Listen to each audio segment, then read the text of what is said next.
He has no reason to be on the defensive, and thankfully, he is not being defensive. He is going on the offensive. So let's start with this example. This is at the end of his press conference. I covered this press conference live, but this last bit when he was talking, it was hard to hear what he was saying at the time when it was live. But with the audio boosted, you can see how he's responding to this ridiculous criticism. Mr. President, is this unfair to people who paid their student loans or chose not to take out loans? Is it fair to people who, in fact, do not own multi-billion-dollar businesses that see what these guys get them all a tax breaks? Is that fair? What do you think? All right, so I'm going to get to another example of him responding to criticisms over this student loan debt cancellation plan. But in case you missed what he was saying there, he did mumble a little bit. He said, is it fair to people who, in fact, do not own multi-billion-dollar businesses if they see one of these guys getting all the tax breaks? Is that fair? What do you think?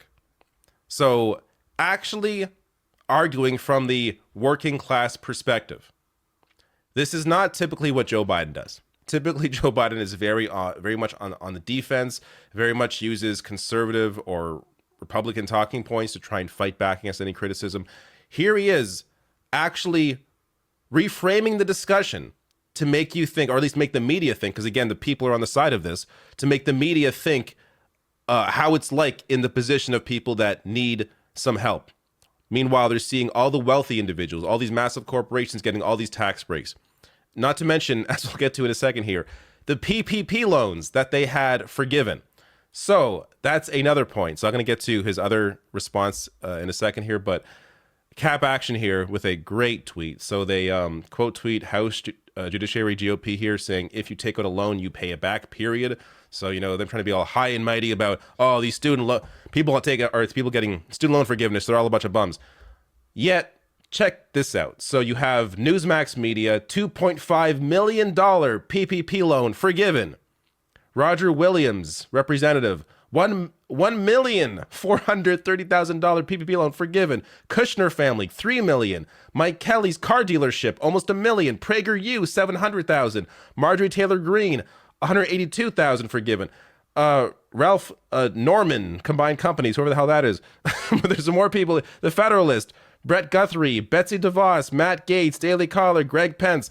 All these people having all these conservatives that are critical of anybody else getting any help at all, having their loans forgiven in, this isn't 10 grand, we're talking millions in some cases here.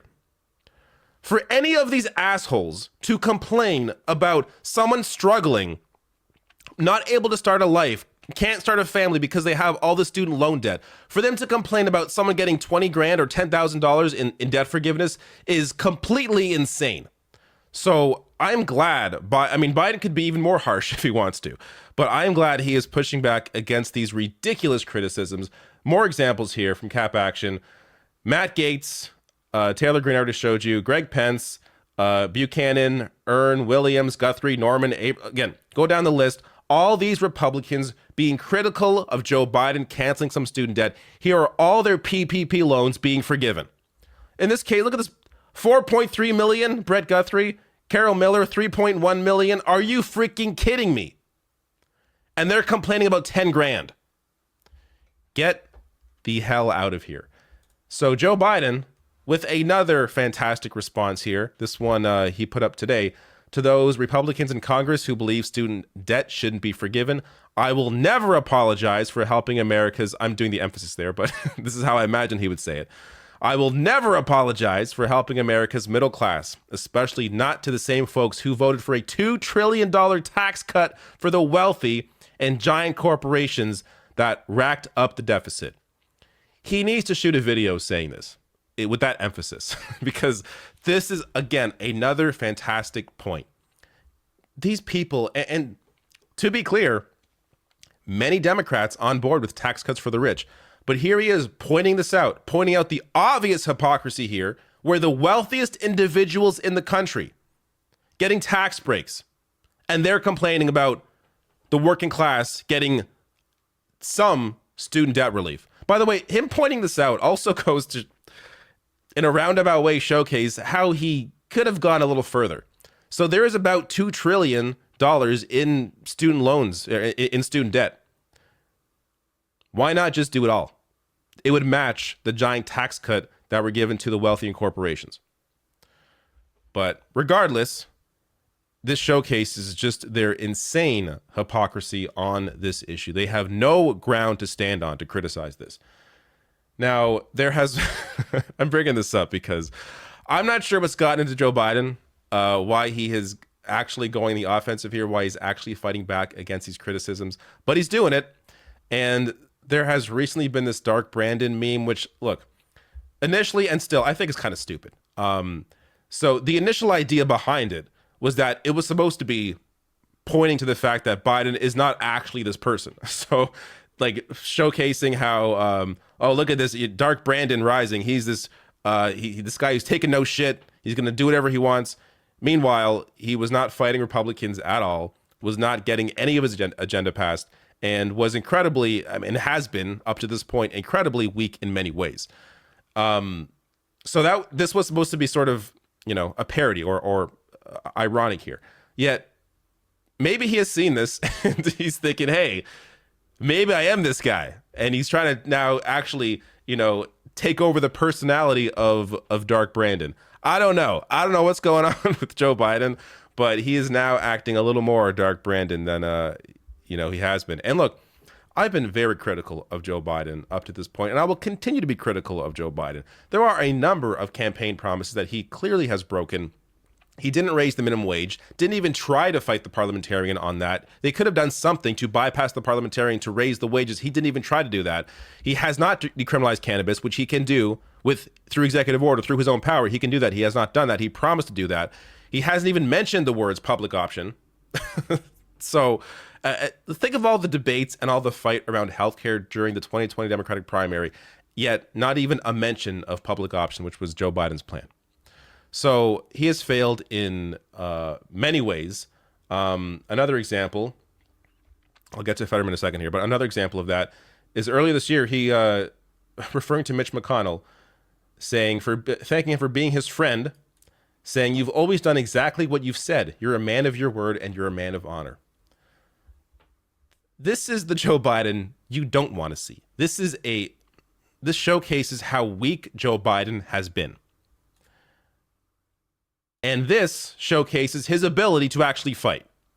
So to see that there is a man within the skin of this man, I don't know, my phrasing here is weird, but to see that there's an actual, fighter within this man's skin is amazing to see. And I hope we see a lot more of that. And of course, it would have to be in conjunction with doing things that are popular, like canceling student loan debt.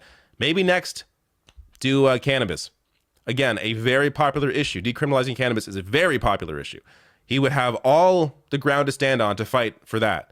So, we will see where they go after the midterms. But I feel like this is probably the last major thing he's going to do before the midterms. And we'll see, after that.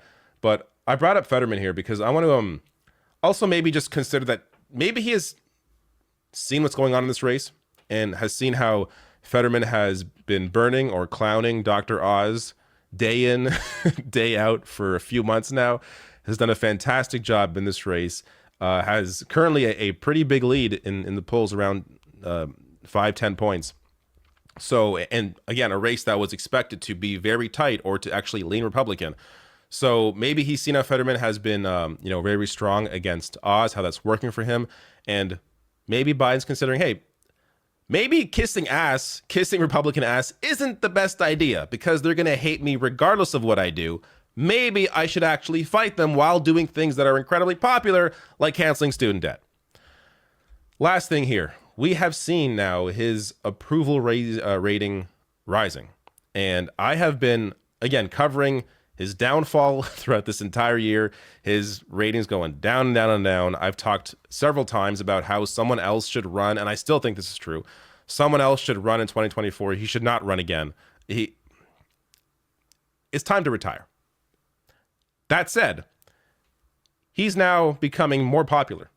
So I think this is, of course, before the student debt cancellation. But I mean, this is a combination, I think, of many factors. The fact that the GOP have shown just how overtly terrible they are, how terrible the conservative movement is. The overturning of Roe, I think,